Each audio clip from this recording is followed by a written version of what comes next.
Today, let's get started with Arman Tsarukyan frustrated over Paddy Pimblett's possible title shot against Ilia Topuria. Arman Tsarukyan isn't happy about recent chatter suggesting Paddy Pimblett could jump the line and get a lightweight title shot against Ilia Topuria in 2026. Tsarukyan, rank 2, is set to face Dan Hooker, rank 7 in November, while Pimblett currently sits at rank 6. Despite not fighting since being ranked rank 10 back in June. Before we continue, make sure to leave a like on this video to support the channel. Let's aim for 1,000 likes. Earlier today, Tsarukyan reposted a viral X post from user King Figgy which mocked Pimblett's rise and alleged Dana White privilege. The post featured a meme showing that once Islam Makhachev leaves lightweight, Paddy Pimblett will magically move up the rankings. Though Tsarukyan didn't add his own words, the repost itself made his stance clear. He's frustrated with what he sees as favoritism and hype overriding merit in the division. The Armenian contender has long called for fair matchmaking and believes consistent wins over top competition should determine title contention, not popularity or promotional push. Do you think Paddy Pimblett deserves a title shot over Arman Tsarukyan, or is this a case of hype over merit? Let us know in the comments. Robert Whittaker wants Sean Strickland fight at the White House. Whittaker has confirmed he won't be part of the rumored UFC Sydney card in February. Instead, Whittaker has his eyes set on a much bigger stage, the historic White House card that Dana White has teased for 2025. There's been plenty of chat around you potentially fighting next year in Sydney. Is that still the case? You know what? I want to, my head wants to, but I just don't think it's going to happen. You know, I'm having a baby, it's due in a few weeks, and I want to be there for that period. I want to be there for that period. I want to be there for my kids during Christmas. I don't want to be in camp during this period. I've missed a lot of them. Family time's important. You said you wanted to fight Sean Strickland, and you could almost guarantee he's going to want to push to be on that White House card. Could we see you fighting Sean Strickland at the White House? I would love to fight Sean Strickland in front of the White House. For one, I think that's going to be a monumental occasion. I think, when are you ever going to be able to fight in front of the White House ever again? But I've been trying to fight Sean for the longest of times, just because I like that fight. We've been in the same circles for a while. He's still ranked 3, which puts me right back into a conversation that I want to be a part of. And I think it'll be a fun fight. I think it'll be a good fight to watch. I'd love to be on that. Do you think Robert Whittaker versus Sean Strickland at the White House would be one of the biggest UFC events ever? Let us know in comments. Tom Aspinall reacts to potential Alex Pereira fight. UFC heavyweight champion Tom Aspinall has weighed in on the growing talk of a potential super fight with light heavyweight king Alex Pereira, who recently expressed interest in moving up. Now, there is one guy outside of heavyweight that gets a lot of publicity, a lot of talk. He's accomplished a lot. Alex Pereira, he's back on top at light heavyweight. How much does the prospect of facing him over, say, a rematch with one of those other contenders that the UFC could just line up for you, how much does that appeal to you? It appeals to me like any other fight, to be honest. It's not something that I actively think about. If it's offered to me, I'll take it, and if it's not, I won't. Simple as that. Would a Tom Aspinall versus Alex Pereira super fight actually happens? Let us know in comments. Mario Bautista wants to KO Umar Nurmagomedov at UFC 321. Mario Bautista is entering UFC 321 with a clear goal: to knock out Umar Nurmagomedov and make a statement to the entire division. You said that your plan is to finish Umar in the first round. If we take into consideration how strong his wrestling is, how do you see that happening? What would you have to do to finish him first round? A first round, I think knockout would be nice. I only say that just so I can go home early and I don't have to deal with the rest of the 2 rounds. That's a perfect scenario, right? So a finish over him, I think that'd be the way to go. Do you think Mario Bautista has what it takes to KO Umar Nurmagomedov at UFC 321? Let us know in the comments.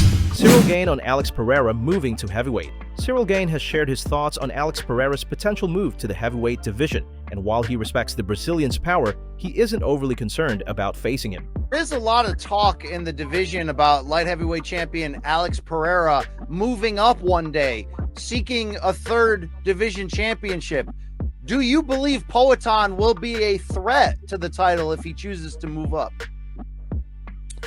Est-ce que tu penses que Poatan serait une menace pour la division?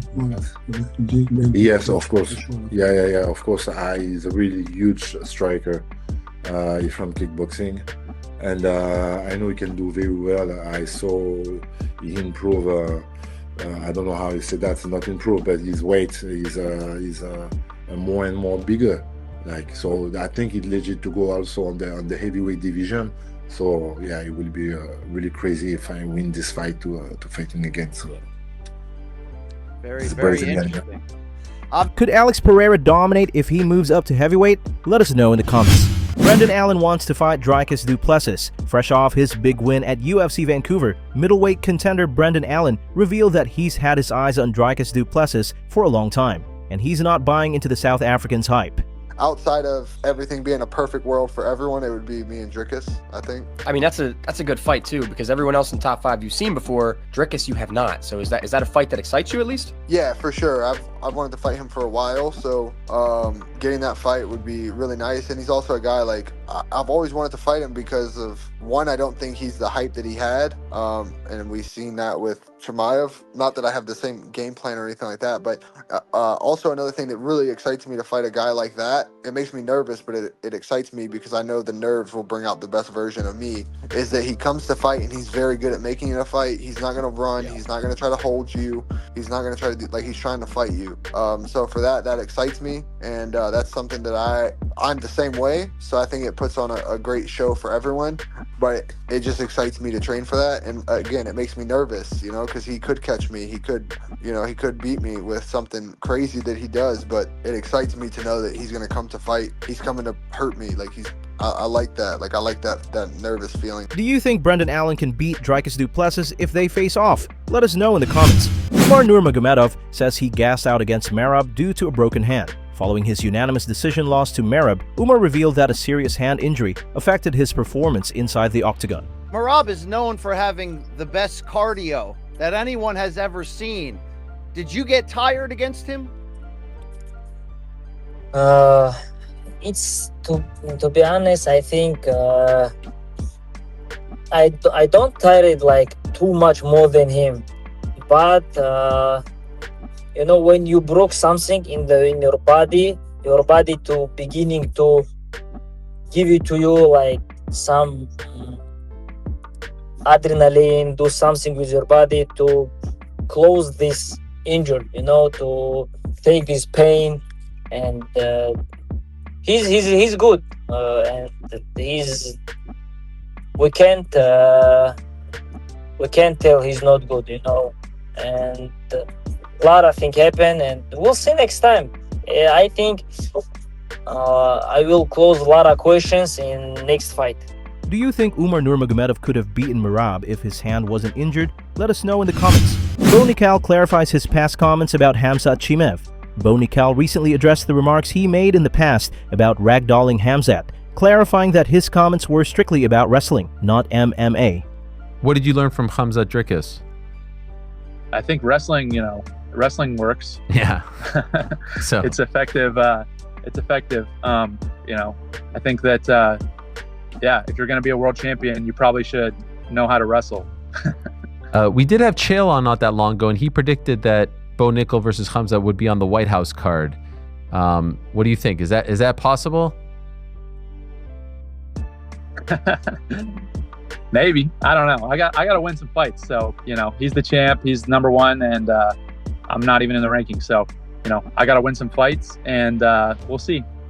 Do you concede that perhaps you were a bit wrong on Khamzat in some of the comments that you made about him would suggest that you thought you were going to ragdoll him and all this stuff? Do you concede that, or do you still feel the same way?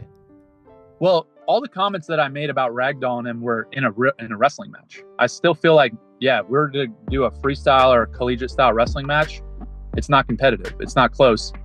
And, you know, a lot of the comments that get taken out of context, it's like, I don't know how you can really argue with that. You know, I'm a 3-time national champ, world champion, beat the best guys in the world. So I don't feel like I would take any of that back. But I've always said in an MMA fight, that's a dog fight. That's an absolute scrap war. And so I feel like, you know, me and him would be a great matchup. I don't know what his plans are, if he's going to go to 205, go to 70, who he's going to fight, like what's his situation. But all I know is I'm focused on Rodolfo Vieira, November 15th, and then, you know, we'll move from there. But at this point, it's like, yeah, I mean, I'm motivated and I'm excited and I want to get better and improve, but there's a long way to go before we get there. Do you think Bo Nickal's wrestling can give him an edge if he ever faces Khamzat Chimaev in MMA? Let us know in the comments. Khamzat Chimaev and Rainier de Ridder throw shots at each other on social media. The tension between Khamzat Chimaev and Rainier de Ridder flared up again following RDR's TKO loss to Brendan Allen. Khamzat, before we continue, help us reach our goal of 1,000 subscribers here on MMA Explorers. Hit that subscribe button and turn on notification so you don't miss any of our daily MMA content. That went on X and taunted, "You better cry, baby, because you give up." RDR fired back quickly, "Hey Khamzat, you inbred inactive little rat. You've been ducking and hiding from me for months while I've fought 5 times in less than a year. Step up and let me take that belt off you. Do you RDR should get chance to fight Khamzat for middleweight title? Let us know in the comments."